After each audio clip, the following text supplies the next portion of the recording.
ఎందుకు వచ్చా? ఎక్కడికి ఎందుకు వచ్చా? అక్క నాకు భయం వేస్తుందక్క. ఎందుకు? వాడెవడో అంటక్క నన్ను బలిచ్చేస్తాడంటున్నాడక్క. ఎందుకు బలిస్తాడు? బలివ్వడం తప్పు కదా.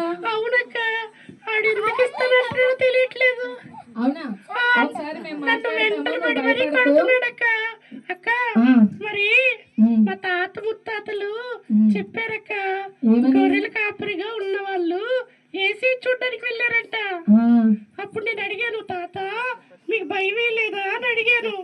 అడిగితే మా తాత చెప్పాడు, రే మనందరికంటే మంచి గొప్ప కాపరి ఏసీ ఉన్నాడు రా అని చెప్పాడక్క. అవునా కదా? మన గొప్ప కాపరి ఎవరు? గొర్రె పిల్లలు బలిస్తే మన పాపాలు పోతాయా?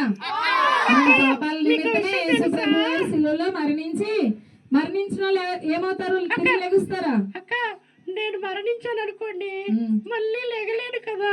మరణిస్తే తిరిగి లెగుస్తుందా? కానీ మన యేసు ఏం చేశారు? మరణించి 3వ రోజున తిరిగి లేచారు. లేచారా లేదా? చెప్పండి. మన యేసు ప్రభు గారు తిరిగి లేస్తారు. కానీ గొర్రెపిల్లని బలిచ్చామనుకోండి, గొర్రెపిల్ల తిరిగి లెగుస్తుందా? మన కొరకు పాపాలను ఏమైనా క్షమించగలదా? దానికి ఆ కెపాసిటీ ఉందా? అది చనిపోవడంతో అది అక్కడతో ఆగిపోద్ది. కాబట్టి బలి ఇవ్వడం అవి కరెక్ట్ కాదు. మన కొరకు రక్షిస్తామా? నీ కొరకు చాక్లెట్ కి చెప్తామే, నువ్వు భయపడకు. పారిపోయేటో పారిపో. చెప్పండి, బాగా చెప్పండి.